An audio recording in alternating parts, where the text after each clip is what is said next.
Hello everyone, स्वागत है आपका अपने यूट्यूब चैनल आरजे क्लासेस के अंदर। और हम यहाँ हिस्ट्री के जो टॉपिक हमारा ऋग्वेदिक काल चल रहा था उसी के बारे में चर्चा कर रहे थे। हमने वैदिक काल को स्टार्ट करने से पहले उसके जो वेद है, वेदांग है, उपनिषद है, इन सभी को पहले देखेंगे। तो हमने इससे पहले वीडियो के अंदर अच्छे से हमने वेदों को देखा, 4 वेद थे, इनसे संबंधित जो क्वेश्चंस आते हैं उनको देखा। अगर आपने वो वीडियोस नहीं देखी है तो ऊपर आई बटन में वो आपको वीडियोस मिल जाएगी। तो चलिए हम वैदिक काल के अंदर जो उपनिषद है उसके बारे में बात करते हैं।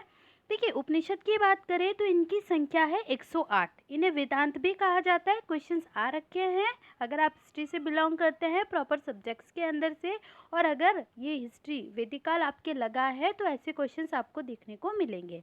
तो देखिए, उपनिषदों की जो संख्या है वो है 108 और इन्हें वेदांत भी कहते हैं। उपनिषद का जो शाब्दिक अर्थ होता है उसे हम कहते हैं गुरु के पास बैठकर शिक्षा लेना या निष्ठापूर्वक बैठना। तो याद रखिएगा, उपनिषद का एक शाब्दिक अर्थ गुरु के समीप बैठना। नेक्स्ट, अगर हम इसकी विषय वस्तु की बात करें तो रसात्मक ज्ञान या दर्शन तत्व है। अब देखिए, अगर हम इनके प्रमुख जो उपनिषद हैं उनकी बात करें तो देखिए, सबसे पहला उपनिषद है कंठोपनिषद।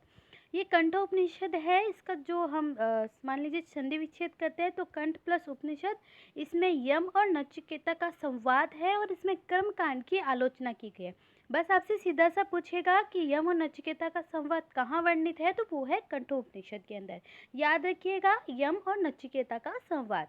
नेक्स्ट हम बात करें तो देखिए, छंदोग्य उपनिषद, इसके अंदर भगवान कृष्ण का प्राचीनतम उल्लेख किया गया है। देखिए, छंद रूप में कृष्ण का उल्लेख, याद रखिएगा, छंद रूप में कृष्ण का उल्लेख।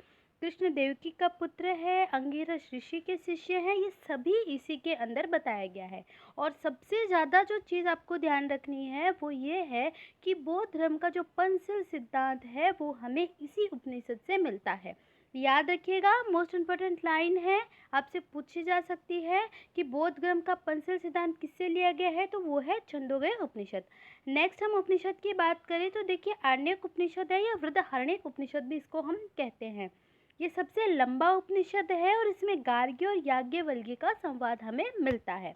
देखिए, ये जो लाइनें हैं ये आपके लिए मोस्टली है, इससे बाहर कुछ नहीं पूछा जाता। नेक्स्ट हम बात करें, देखिए, जबाली उपनिषद या जाबाल उपनिषद, जो है चारों आश्रमों का वर्णन। याद रखिएगा, आपसे पूछा जा सकता है चारों आश्रमों का वर्णन किस उपनिषद में वर्णित है। नेक्स्ट हम बात करें तो ऐत्रेय उपनिषद, जो कि बौद्ध धर्म की अष्टांगिक मार्ग यानी अष्ट मार्ग के बारे में वो हमें बताता है, वो है ऐत्रेय उपनिषद।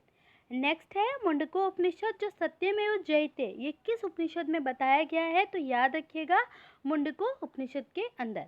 अब हम बात करते हैं कुछ वेदांगों की। देखिए, तो वेदांगों के अंदर है जो साहित्य को समझने हेतु उनकी रचना की जाती है। देखिए, वैदिक साहित्य को समझने के लिए आप जो भी रचित करेंगे उसे हम वेदांग कहते हैं, और वेदांग की जो संख्या होती है वो होती है 6। सिर्फ और सिर्फ हमें इनकी संख्या याद करनी है, इससे एक्स्ट्रा हमें कुछ भी याद नहीं करना।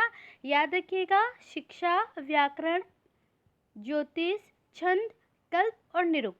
एक बार वापस से रिवाइज करती हूँ, शिक्षा, व्याकरण, ज्योतिष, छंद, कल्प और निरुक्त। याद रखिएगा बस। और व्याकरण के बारे में अगर आपसे व्याकरण के अंदर आपसे पूछा जाए तो अष्टाध्यायी व्याकरण की ये प्रथम पुस्तक है।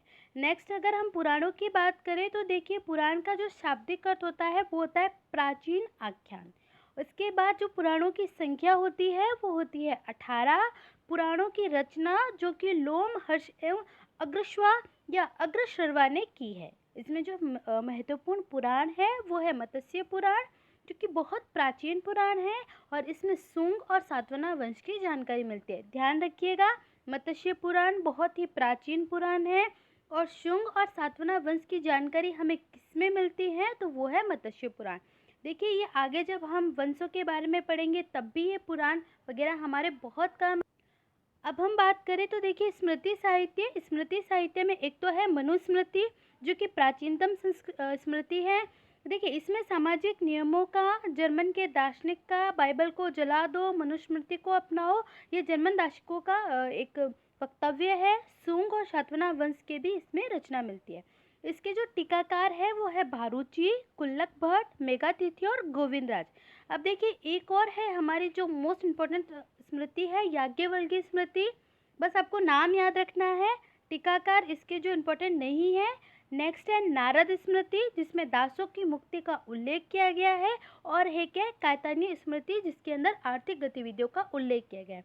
तो हमने यहाँ पे साहित्य के जो जो पुराण, वेदांग, स्मृति जो आ रहे थे, हमने इनको कंप्लीट किया है। तो आज के लिए इतना ही। आपको वीडियो कैसा लगा कमेंट बॉक्स में ज़रूर बताइएगा।